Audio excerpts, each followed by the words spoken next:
ওল আলু সবজি, ওল দিয়ে মাছ, অনেক কিছুই রেসিপি তো খাওয়া হলো ওল দিয়ে। আজকে বন্ধুরা ওল আলু মাখা করব।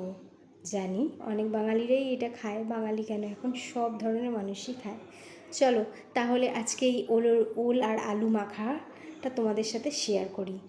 ভেজে নিয়েছি শুকনো লঙ্কা, রসুন, পেঁয়াজ, আর এই যে ওল আর আলুটাকে সামান্য একটু জল দিয়ে সেদ্ধ করেছি, যাতে জলটাও শুকিয়ে যায় আর ওল আলুটাও যেন সেদ্ধ হয়ে যায়।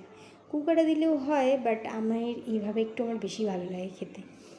এই যে দেখো ওল আর আলুটাকে বেশ ভালো করে হাতে মেখে নিচ্ছি।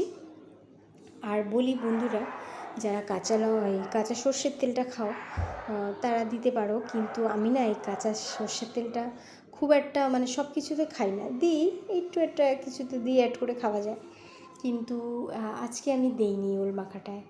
দেখো প্রথমে শুকনো লঙ্কা ভাজাটাকে ভালো করে আর রসুন আর একটু বিট লবণ দিয়ে ভালো করে চটকে নিয়েছি, আর তারপরে এই ওল আলু সেদ্ধর মধ্যে দিয়ে দিলাম।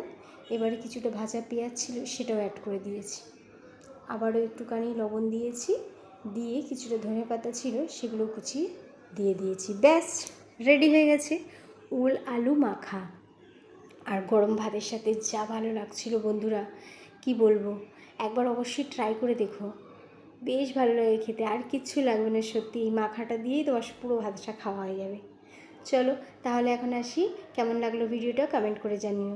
সবাইকে অসংখ্য ধন্যবাদ আমার এই ভিডিওটাকে দেখার জন্যে। যারা যারা দেখেছো তারা প্লিজ কমেন্ট করে জানিও যে তোমরা কোথা থেকে আমার ভিডিওটা দেখলে।